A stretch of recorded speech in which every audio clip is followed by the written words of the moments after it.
નમસ્કાર મંતવ્ય ન્યૂઝમાં આપનું સ્વાગત છે અને હું છું આપની સાથે હિરલ। બુલેટિનની શરૂઆત કરીએ। અમરેલીમાં દીકરીનું સરઘસ કાઢવાને મામલે પાટીદાર સમાજે લાલઘૂમ આંખ કરી હતી। લેટરકાંડમાં પાટીદાર સમાજની કુંવારી દીકરીનું સરઘસ કાઢવામાં આવ્યું હતું। આ ઘટનાને લઈને પટેલ સમાજમાં ભારે રોષ જોવા મળ્યો હતો।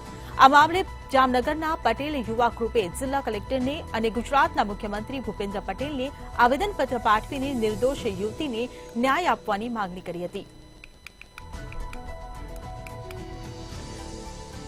તો પાટીદાર સમાજમાં રોષ વ્યાપ્યો છે। પટેલ યુવા ગ્રુપે જિલ્લા કલેક્ટરને આવેદનપત્ર આપ્યું હતું। પાટીદાર દીકરીને જે રીતે જાહેરમાં સરઘસ કાઢવામાં આવ્યું હતું, જેને લઈને પાટીદાર સમાજમાં રોષ વ્યાપ્યો હતો। પટેલ યુવા ગ્રુપે મુખ્યમંત્રી ભૂપેન્દ્ર પટેલને આ બાબતે આવેદનપત્ર આપ્યું હતું। પાટીદાર સમાજે નિર્દોષ યુવતીના ન્યાયની માંગ કરી હતી।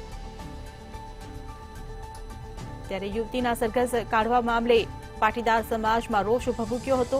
અમરેલીમાં લેટરકાંડ મામલે પાટીદાર સમાજ લાલઘૂમ થયો હતો। ત્યારે તેને લઈને દીકરી માટે ન્યાય કરવાની મુખ્યમંત્રી સુધી રજૂઆત કરી હતી। તો દીકરીનું સરઘસ કાઢવાને મામલે પટેલ સમાજમાં રોષ વ્યાપ્યો હતો। ત્યારે દીકરી સાથે ન્યાય થાય તેવી તેમણે કલેક્ટર અને મુખ્યમંત્રીને રજૂઆત કરી હતી। યુવતીનો વાંક ન હોવા છતાં પોલીસે ધરપકડ કરી હતી અને તેનું જાહેરમાં જ સરઘસ કાઢ્યું હતું, જેને લઈને પાટીદાર સમાજમાં રોષ ભભૂક્યો હતો। પટેલ યુવા ગ્રુપે જિલ્લા કલેક્ટરને આવેદનપત્ર આપ્યું હતું। એટલું જ નહીં પરંતુ ગુજરાતના મુખ્યમંત્રી ભૂપેન્દ્ર પટેલને પણ આ બાબતે રજૂઆત કરી હતી અને દીકરીનો ન્યાય કરવાની માંગણી કરી હતી। પટેલ યુવા ગ્રુપે મુખ્યમંત્રી ભૂપેન્દ્ર પટેલને પણ આવેદનપત્ર આપ્યું હતું અને આ રજૂઆત કરી હતી।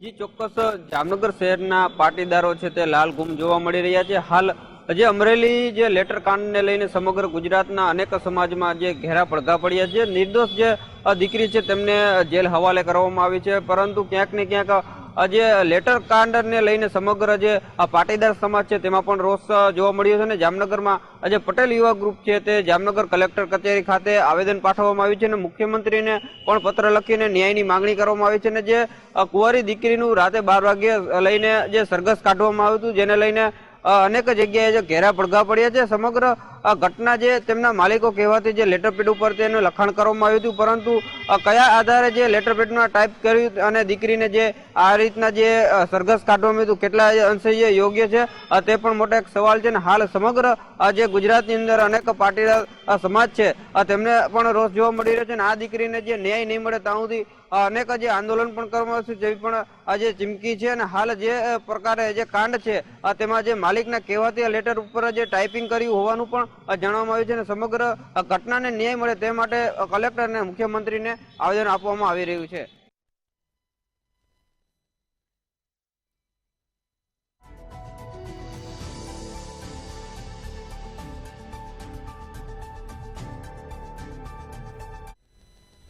ગુજરાતમાં વિદ્યાર્થી શિક્ષકનો આ રેશિયો જળવાતો નથી। 25:1 રેશિયા મુજબ રાજ્યમાં 4,59,868 શિક્ષકો હોવા જોઈએ। તેની સામે હાલ 3,94,053 શિક્ષકો છે, એટલે કે 65,814ની ઘટ છે। હાલની સ્થિતિએ રાજ્યમાં 29 વિદ્યાર્થી દીઠ 1 શિક્ષક છે। શિક્ષકની ઘટના કારણે બાળકોના અભ્યાસ પર વિપરીત અસર પડતી હોય છે। રાજ્યના શિક્ષણની આ વાસ્તવિકતા કેન્દ્રીય શિક્ષણ મંત્રાલયના યુડાયસ 2023-24ના હાલના રિપોર્ટમાં જાહેર થઈ છે। ત્યારે રાજ્યમાં શિક્ષકોની ઘટ જોવા મળી રહી છે। એક રિપોર્ટ સામે આવ્યો છે, જેમાં ખુલાસો થયો છે કે શિક્ષકવાળી શાળાઓમાં 87,322 વિદ્યાર્થીનો આંકડો સામે આવ્યો છે, જે ખરેખર ચિંતાજનક છે। ગુજરાતની જો વાત કરીએ તો ગુજરાતમાં 2,462 શાળાઓમાં માત્ર 1 જ શિક્ષક હોવાનો રિપોર્ટમાં ખુલાસો થયો છે। તો 274 શાળામાં એક પણ વિદ્યાર્થી નથી, છતાં ત્યાં 382 શિક્ષક હોવાનું પણ સામે આવ્યું છે। તો જ્યાં શિક્ષક છે ત્યાં વિદ્યાર્થીઓ નથી ને જ્યાં વિદ્યાર્થી છે ત્યાં શિક્ષક નથી તેવી પરિસ્થિતિ ઊભી થઈ છે। દેશમાં 1.11 લાખ શાળાઓ માત્ર 1 જ શિક્ષકથી ચાલતી હોવાનું આ રિપોર્ટમાં ખુલાસો થયો છે। ત્યારે રાજ્યમાં માત્ર 1 જ શિક્ષકથી ચાલે છે 2,462 શાળાઓ।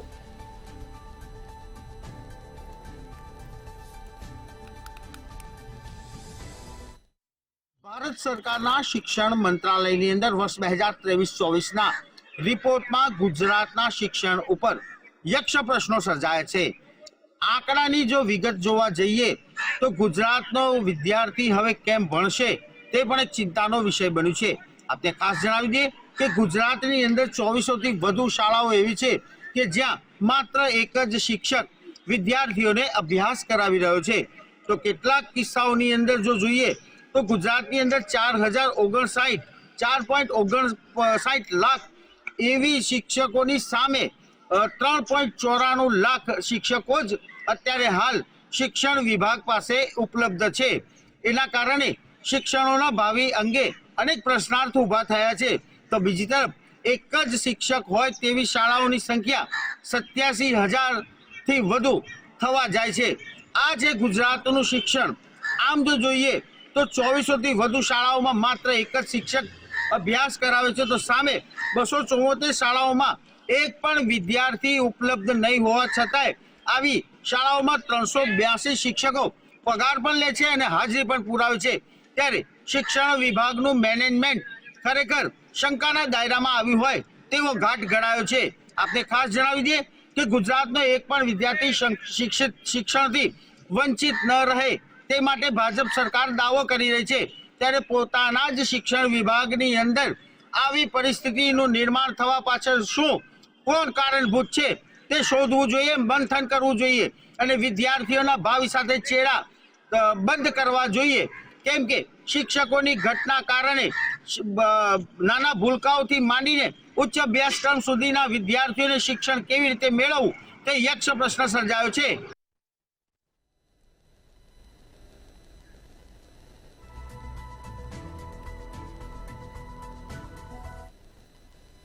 સાબરમતી રિવરફ્રન્ટ ખાતે આજે રાજ્યના મુખ્યમંત્રી ભૂપેન્દ્ર પટેલ દ્વારા ફ્લાવર શો 2025ને નાગરિકો માટે ખુલ્લો મૂકવામાં આવ્યો હતો। ફ્લાવર શોના ઉદઘાટનની સાથે ટ્રી સેન્સનું લોન્ચિંગ અને mission 3 million tree coffee table બુકનું પણ અનાવરણ કરવામાં આવ્યું હતું। મુખ્યમંત્રીએ ફ્લાવર શો નિહાળ્યો હતો અને અલગ અલગ સ્કલ્પચર સાથે ફોટો પણ પડાવ્યા હતા। અમદાવાદ ઇન્ટરનેશનલ ફ્લાવર શો 2025 આ વખત 6 ઝોનમાં વહેંચાયેલો છે, જેમાં 50થી વધુ પ્રજાતિના 10 લાખથી વધુ ફૂલ જોવા મળ્યા હતા અને 30થી વધુ સ્કલ્પચર મૂકવામાં આવ્યા છે।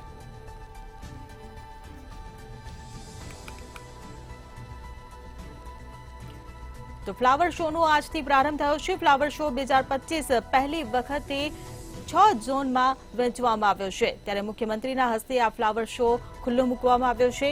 50થી વધુ પ્રજાતિના 10 લાખ ફૂલ અને 30થી વધુ સ્કલ્પચર આ ફ્લાવર શોમાં મૂકવામાં આવ્યા છે, જે આકર્ષણનું કેન્દ્ર બનશે। ત્યારે સાબરમતી રિવરફ્રન્ટ ખાતે ફ્લાવર શો 2025નો આજે મુખ્યમંત્રીના હસ્તે પ્રારંભ કરવામાં આવ્યો છે। 3 જાન્યુઆરીથી 22 જાન્યુઆરી સુધી આ ફ્લાવર શો યોજાશે।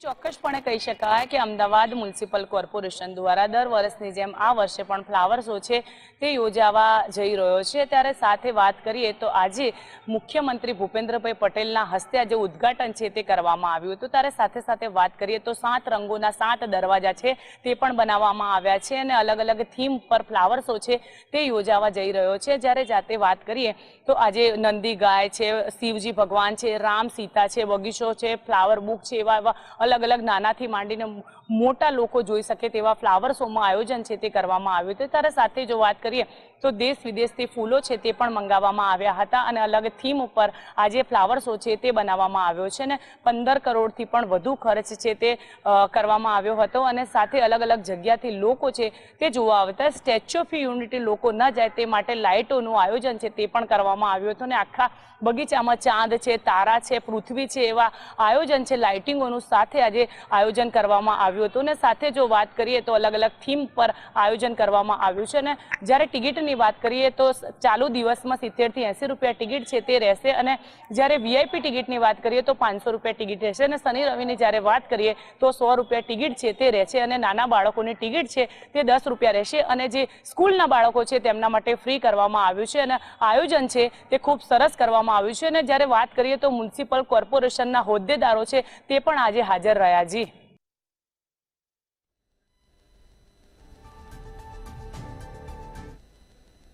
રાજકોટની સિવિલ હોસ્પિટલમાં છેલ્લા 9 વર્ષથી ચાલતા ગેરકાયદેસર સુવિધા મેડિકલ સ્ટોરને બંધ કરાવવા ખુદ આરોગ્ય મંત્રી ઋષિકેશ પટેલે આદેશ કર્યો હતો, છતાં પણ 5 દિવસ સુધી તેમને નોટિસ આપવાની પણ કાર્યવાહી કરવામાં નથી આવી.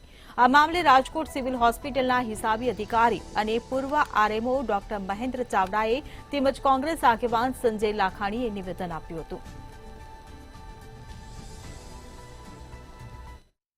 છેલ્લા 9 વર્ષથી ધમધમતી રાજકોટ સિવિલ હોસ્પિટલમાં આવેલી ખાનગી મેડિકલ સ્ટોરને લઈને ફરી એક વખત વિવાદ સર્જાયો છે.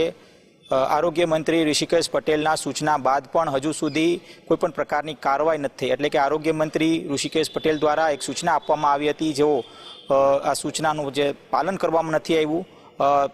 આરોગ્ય મંત્રી ઋષિકેશ પટેલ જ્યારે રાજકોટની મુલાકાતે આવ્યા હતા, તેઓએ સિવિલ હોસ્પિટલનું નિરીક્ષણ કર્યું હતું અને આ નિરીક્ષણમાં તેઓને એક ફરિયાદ મળી હતી કે લાંબા સમયથી, એટલે કે છેલ્લા 9 વર્ષથી આ જે મેડિકલ સ્ટોર છે તે ધમધમે છે અને આ કોઈ પણ પ્રકારનું જે ટેન્ડરિંગ વગર આ જે મેડિકલ સ્ટોર છે ધમધમે છે.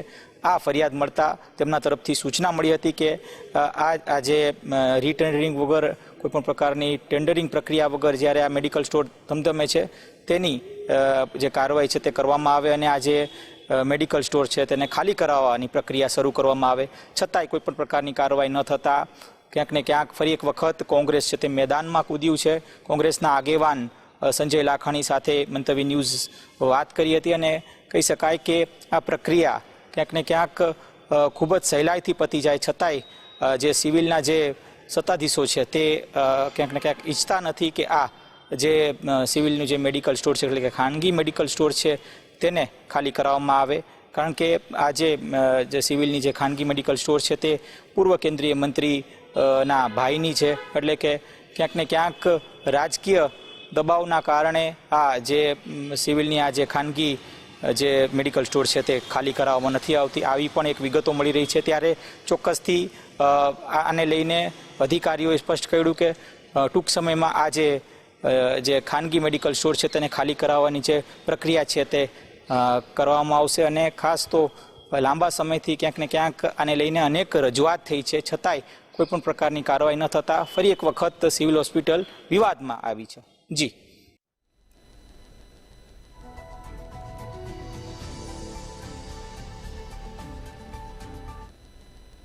સુરત શહેરના બિલ્ડરો સામે ફરિયાદ નોંધાઈ હોવાની ઘટના સામે આવી છે.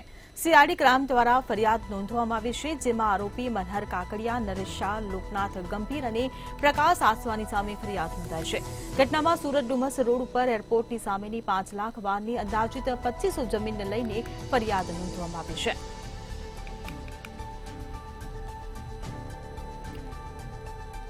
તો બિલ્ડરો સામે ફરિયાદ નોંધાઈ છે. આરોપી સામે ફરિયાદ 5 લાખ વારની અંદાજિત 2500 કરોડની જમીન હતી. બિલ્ડર નરેશ શાહ, પ્રકાશ આસવાની સામે આ મામલે ફરિયાદ નોંધાઈ છે. તો લોકનાથ ગંભીર, મનહર કાકડિયા સામે પણ ફરિયાદ નોંધવામાં આવી છે. સમૃદ્ધિ કોર્પોરેશન નામની ભાગીદારી પેઢી સામે આ ફરિયાદ નોંધવામાં આવી છે. શહેરના પોસ્ટ વિસ્તાર એવા સાયલન્ટ ઝોનના નામે માત્ર સરકારે જ નહીં પરંતુ ખેડૂતો સાથે પણ લાખો કરોડો રૂપિયાની છેતરપિંડી થઈ હોવાની ફરિયાદ સીઆઈડી ક્રાઇમમાં નોંધવામાં આવી છે. ફરિયાદ નોંધાતા બિલ્ડર એસોસિએશનમાં ચર્ચાનો વિષય બની ગયો છે. ફરિયાદી દ્વારા તપાસ કરવામાં આવતા ડુમ્મસ કહો, ગવિયર કહો કે કોઈ પણ જગ્યાની જમીનની મંજૂરી સુદ્ધા લેવામાં નથી આવી કે કોઈ પ્રોજેક્ટ હાથ ધરવામાં નથી આવ્યો, પરંતુ આ કૌભાંડીઓ દ્વારા જે એક મસ્ત મોટો કૌભાંડ રખવામાં આવ્યું અને આ કૌભાંડની અંદર સાયલન્ટ ઝોનના નામે આખો ખેલ કરવામાં આવ્યો, જેની સાથે સુરત મહાનગરપાલિકા દ્વારા કોઈ મંજૂરી કોઈ પ્રોજેક્ટને આપવામાં આવી છે કે કેમ એની પણ તપાસ કરવામાં આવી. જો કે જે ખેડૂતો છે એમને પણ રડાવવામાં આવ્યા હતા. ડુમ્મસ કહો, ગાવિયર કહો, 351 અલગ અલગ જગ્યાના જે લોકો છે એમને પણ રાતા પાણીએ રોડાવવામાં આવ્યા. અધિકારીઓ જે છે સુરત મહાનગરપાલિકાના તેમને પણ આંખે પાટા બાંધવામાં આવ્યા. એક અંશે કહી શકાય છે કે જે મોટા માથાઓના નામ સામે આવી રહ્યા છે, આ મોટા મોટા માથાઓ દ્વારા પોતે જ બોગસ કાર્ડ પણ બનાવવામાં આવ્યા અને અંતે તેઓને જ આરોપી બનાવવામાં આવ્યા છે। જે સીઆઈડી ક્રાઇમ દ્વારા એફઆઈઆર નોંધવામાં આવી તેમાં એરપોર્ટના સાયલેન્ટ ઝોન વિસ્તારનું નામ સામે આવી રહ્યું છે। સાયલેન્ટ ઝોનના નામે કરોડો રૂપિયાની છેતરપિંડી સરકાર અને ખેડૂતો સાથે કરવામાં આવી છે। તો 5 લાખ વાર અંદાજિત 2500 કરોડ રૂપિયાની જમીનનો ખેલ આખો જે છે એ બોગસ પ્રોપર્ટી કાર્ડ બનાવીને કરવામાં આવ્યો છે। અને એની અંદર જે મોટા માથાઓના નામ છે એમાં સમૃદ્ધિ કોર્પોરેશન તો છે, સાથે જે છે જમીન કૌભાંડી બિલ્ડર નરેશ નેમચંદ્ર શાહ, પ્રકાશ આશવાની અને ખાસ કરીને લોકનાથ ગંભીર અને મનહર કાકડિયા અને સમૃદ્ધિ કોર્પોરેશનના નામે ભાગીદાર સામે સુરત સીઆઈડી ક્રાઇમ દ્વારા ફરિયાદ નોંધાવવામાં આવી છે। અન્ય કેટલા મોટા માથાઓના નામ સામે આવે છે એ જોવું રહ્યું। જી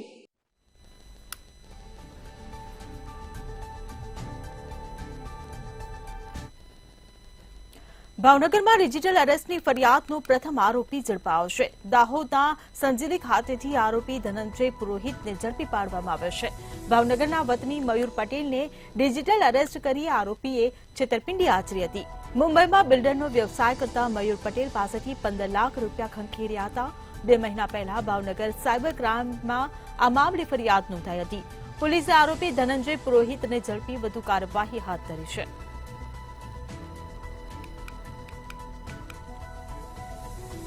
તો મુંબઈમાં બિલ્ડરનો વ્યવસાય કરનાર પાસેથી 15 લાખ ખંખેર્યા હોવાનું સામે આવ્યું હતું। ત્યારે એફઆઈઆર નોંધવામાં આવી છે। ભાવનગરના વતની મયુર પટેલની સાથે છેતરપિંડી આચરવામાં આવી હતી। 2 મહિના પહેલા ભાવનગર સાયબર ક્રાઇમમાં ફરિયાદ નોંધવામાં આવી હતી। ત્યારે ભાવનગરમાં ડિજિટલ એરેસ્ટની ફરિયાદનો પ્રથમ આરોપી ઝડપાયો છે। જી, ભાવનગર જિલ્લાનો સૌપ્રથમ ડિજિટલ એરેસ્ટનો જે ગુનો દાખલ થયો હતો તેનો પ્રથમ આરોપી દાહોદથી ઝડપાઈ ગયો છે। સમગ્ર જે ઘટના છે તે 2 માસ પૂર્વે ભાવનગર શહેરના મહિલા કોલેજ વિસ્તારમાં રહેતા અને હાલ મુંબઈ ખાતે રિયલ એસ્ટેટનો બિઝનેસ કરતા મયુર પટેલ નામના શખ્સને 2 માસ પૂર્વે એવો કોલ આવ્યો હતો કે તમારા એક પાર્સલની અંદર કહી શકાય કે નશીલો પદાર્થ છે તે ઝડપવામાં આવ્યો છે, જેની અંદર તમારી વિરુદ્ધ એરેસ્ટ વોરંટ છે અને સુપ્રીમ કોર્ટ અને હાઈકોર્ટ તેમજ પોલીસને જે લગતા ડોક્યુમેન્ટ છે તે તમને ઓનલાઈન રજૂ કર્યા હતા અને વિડીયો કોલ પણ કર્યો હતો। અને ત્યારબાદ આરોપી દ્વારા જે ફરિયાદી છે તેમની પાસેથી 15 લાખ રૂપિયા જમાનત પેટે ઓનલાઈન મંગાવવામાં આવ્યા હતા। સમગ્ર ઘટનાની જે ઘટના બની ત્યારબાદ ફરિયાદી દ્વારા સાયબર પોલીસ ભાવનગરની ત્યાં આગળ ફરિયાદ નોંધાવવામાં આવી હતી અને જે કહી શકાય કે જે અજાણ્યા શખ્સ વિરુદ્ધ આ ફરિયાદ નોંધાવવામાં આવી હતી અને ભાવનગર સાયબર ક્રાઇમની ટીમ દ્વારા તપાસ હાથ ધરવામાં આવી હતી અને દાહોદની અંદર કહી શકાય કે સોડા અને પાણીનો વેપાર કરતો જે શખ્સ છે ધનંજય નામનો જે શખ્સ છે તેમને ઝડપી લેવામાં આવ્યો છે અને ગઈકાલે ભાવનગર ખાતે તેમને લઈ આવવામાં આવ્યો છે। તેમને હાલ કોર્ટની સમક્ષ રજૂ કરીને રિમાન્ડ માંગવામાં આવી છે। જોકે આ આરોપી છે તે મુખ્ય આરોપી નથી। મુખ્ય આરોપી હજી પણ પોલીસ ગિરફથી દૂર છે, પરંતુ હવે સાયબર પોલીસની એક આશા જાગી છે કે જે આરોપી ઝડપાનો છે તેની સાથે અનેક કડીઓ છે તે ખુલશે। માત્ર ભાવનગર નહીં પરંતુ રાજ્યમાં અનેક જે આવા સાયબર જે ઓનલાઈન ડિજિટલ એરેસ્ટની અંદર જે ઠગાઈ થઈ છે તે ગુનાઓનું પણ હવે કહી શકાય કે તપાસમાં આગળ ખુલશે।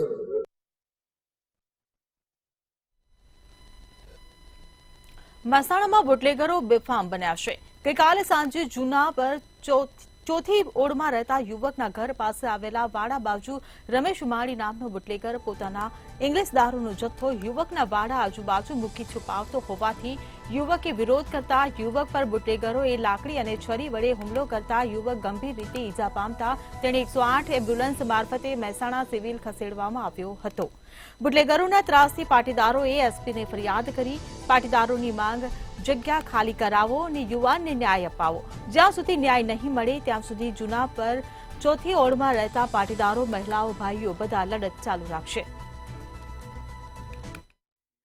પરા પ્રદૂષણ વિસ્તારની અંદર જે બુટલેગરોનો ત્રાસ સામે આવ્યો છે અને તેને લઈને જે ગયા રવિવારે જે હતું તે વાડા માલિક હતો તેને બુટલેગરને દારૂ છુપાડવા માટે ના પાડવામાં આવી હતી ને ત્યારબાદમાં બુટલેગર અને અન્ય 3 ઈસમો દ્વારા વાડા માલિક ઉપર હુમલો કરવામાં આવ્યો હતો ને તેને લઈને વાડા માલિકને માથા અને હાથના ભાગે ઈજાઓ થઈ હતી ને તેને સિવિલ હોસ્પિટલ ખાતે સારવાર અર્થે ખસેડવામાં આવ્યો હતો, અને ત્યારબાદ પોલીસે તેની ધરપકડ પણ કરી હતી, અને ત્યારે જે હતી કલમો લગાવી ન હતી તેવા પણ આક્ષેપો કરવામાં આવે છે. અને બુટલેગરોના ત્રાસથી આજે પાટીદારો દ્વારા જે એસપી ઓફિસે ધામા નાખ્યા હતા મહિલાઓ અને જેન્ટ્સ દ્વારા, અને થોડા દિવસ પહેલા એક બુટલેગર યુવાને પાટીદારમાં ને યુવાનને જે જાહેરમાં છરીના ઘા ઝીક્યા હતા તેને લઈને ભારે આક્રોશ જોવા મળી રહ્યો હતો. અને બુટલેગર રમેશ માળી સરકારી જગ્યા પર કબજો કરી દારૂનો ધંધો ચલાવે છે, અને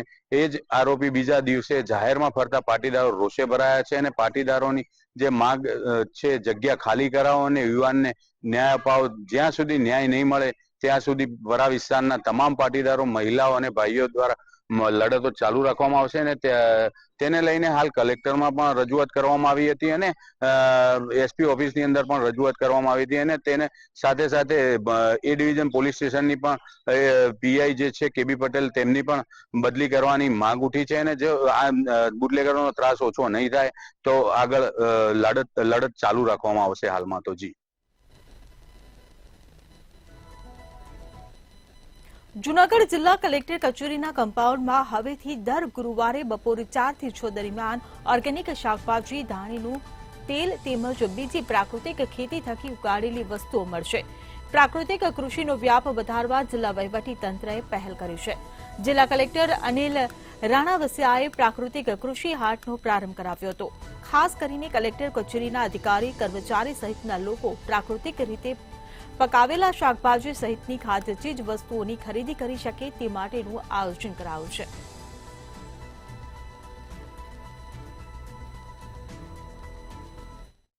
ચોક્કસ કે જે રીતે પ્રાકૃતિક ખેતીનો વ્યાપ વધારવા માટે વહીવટી તંત્ર એક વધુ એક પગલું ભર્યું છે, ને દર ગુરુવારના રોજ હવે જે કલેક્ટર કચેરી છે તેના પ્રાંગણમાં જ હવે કૃષિ હાટ ભરાશે, એટલે કે પ્રાકૃતિક ખેતી અને જે શાકભાજી હોય છે તેના હાટ ત્યાં ભરાશે અને તમામ લોકો ત્યાંથી ખરીદી શકશે. સાંજના 4 વાગ્યાથી 6 વાગ્યા સુધીનો સમય રાખવામાં આવ્યો છે, અને પ્રાકૃતિક ખેતી ને લઈ ખેડૂતોમાં પણ હવે જાગૃતતા આવે ને પ્રાકૃતિક ખેતી તરફ મોટા ભાગના ખેડૂતો તો વળ્યા છે, પરંતુ અન્ય ખેડૂતો પણ પ્રાકૃતિક ખેતી તરફ જઈ અને લોકોના સ્વાસ્થ્ય અને આરોગ્યપ્રદ શાકભાજી મળી રહે તે માટે આ પગલું છે તે જિલ્લા કલેક્ટર અનિલ કુમાર રાણાવસિયા દ્વારા છે તે લેવામાં આવ્યું છે. ગઈકાલે પ્રાકૃતિક હાટનું શુભારંભ છે તે કરવામાં આવ્યું હતું, ને હવે ફક્ત એક દિવસ જ નહીં પરંતુ દર ગુરુવારે જે જિલ્લા કલેક્ટર કચેરી છે ત્યાં પ્રાંગણમાં જ હવે કૃષિ હાટ લાગશે. જુદા જુદા ખેડૂતો પોતાના જે પ્રાકૃતિક જે શાકભાજી છે તેને લઈ અને આવશે અને ત્યાં તેનું વહેંચાણ થશે. જે બજારની અંદર જે ભાવ હોય છે તેનાથી નીચા ભાવમાં અને સારું એવું જે પ્રાકૃતિક થી જે ઓર્ગેનિક કરવામાં આવે છે તે શાકભાજી ત્યાં મળશે. ખાસ કરીને શાકભાજી સહિતની ખાદ્ય ચીજ વસ્તુઓની ખરીદી પણ ત્યાંથી કરી શકાશે, એટલે કે જે વહીવટી તંત્રનો સ્ટાફ હોય છે અને ત્યાં તમામ જે કચેરીઓ છે તેનો સ્ટાફ પણ ત્યાંથી ખરીદી કરી શકે આ પ્રાકૃતિક શાકભાજીની. તે માટે આ નવતર પ્રયોગ કરવામાં આવ્યો છે. ખાસ કરીને જે વડાપ્રધાન મોદીનું પણ એક ઓલું છે કે પ્રાકૃતિક ખેતી તરફ લોકો વળે અને લોકોના સ્વાસ્થ્ય સાથે કોઈ ચેડા ન થાય. ખાસ કરીને બજારની અંદર હમણાં ડુપ્લિકેટ વસ્તુઓ મળે છે અને કેમિકલ યુક્ત જે શાકભાજીઓ પણ મળતા હોય છે તેને રોકવા માટે, તેને બંધ કરવા માટે આ એક નવતર પ્રયોગ કરાયો છે, અને તેને સફળતા માટે જિલ્લા વહીવટી તંત્ર અને કૃષિ વિભાગની ટીમો છે તે કામગીરી કરી રહી છે. જી.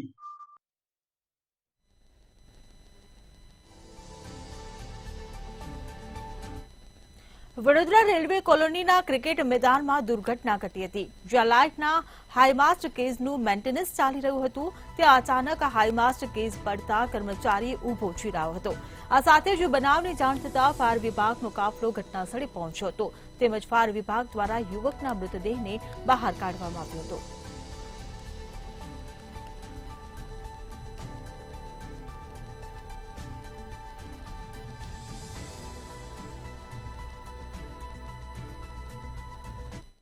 ઠંડીની શરૂઆત અને ઠંડીની શરૂઆત થતાં જ શહેર હોય, ગામડા હોય, અનેક જગ્યાએ સ્પોર્ટ્સની રમતોનું મહત્વ વધી જાય છે, કારણ કે સ્પોર્ટ્સ એટલે રમત એ શારીરિક કસરત માટે પણ ઉપયોગી હોય છે. વડોદરા શહેરમાં અનેક જગ્યાએ ડે નાઇટ ક્રિકેટ મેચનું આયોજન થતું હોય છે.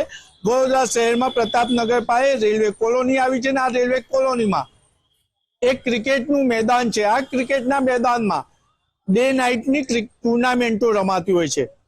ત્યારે જે રેલવે કોલોનીનું ક્રિકેટ મેદાન છે ત્યાં આગળ ડે નાઇટ ક્રિકેટ ટુર્નામેન્ટ માટે હાઈમાસ્ટ એટલે લાઇટોના ઊંચા ઊંચા થાંભલા લગાવવામાં આવે છે. લાઇટના થાંભલાઓનું જે હાઈમાસ્ટ કેજ હોય છે તેનું મેન્ટેનન્સ કાર્ય ચાલી રહ્યું હતું ને આ મેન્ટેનન્સ કાર્ય દરમિયાન લાઇટના ફિટિંગ કર્મચારી પર પડતા તેનું મૃત્યુ નિપજ્યું છે અને મોત તો એટલું ગંભીર છે કે એના મૃતદેહને બહાર કાઢવા માટે હાઇડ્રોલિક સિસ્ટમનો પણ ઉપયોગ કરવો પડ્યો. જે લાઇટનો હાઈમાસ્ટ કેજ હતો તેને હાઇડ્રોલિક સિસ્ટમથી કાપવામાં આવ્યો અને ત્યારબાદ મૃતદેહને બહાર કાઢવામાં આવ્યો છે. મૃતદેહ કોનો છે તેની પણ હજુ તપાસ થઈ રહી છે. એટલે આ ખૂબ ગંભીર બનાવ કહેવાય, કારણ કે જ્યારે આટલા મોટા હાઈમાસ્ટ કેજનું મેન્ટેનન્સ કાર્ય ચાલતું હોય ત્યારે સુરક્ષા સંસાધનોનો અભાવ પણ નજરે પડ્યો. શું પોલીસ, રેલવે કોલોની છે ત્યાંનું મેદાન છે તો શું રેલવે વાળા સત્તાધીશો સામે કોઈ કાયદેસરની કાર્યવાહી કરશે? કારણ કે ક્યાંક ને ક્યાંક મેન્ટેનન્સ કાર્ય કરતા કર્મચારીને સુરક્ષાના સંસાધનો નહીં આપવા હોવાની પણ ચર્ચા છે. એટલે ક્યાંક ને ક્યાંક રેલવે વિભાગ દ્વારા આની ગેરરીતિ થઈ છે કે કોન્ટ્રાક્ટર દ્વારા ગેરરીતિ થઈ છે. ચર્ચા એ પણ છે કે શું યોગ્ય વળતર મૃત પામનારના પરિવારજનોને મળશે કે એને પણ વળતર માટે પણ કોર્ટનો સહારો લેવો પડશે.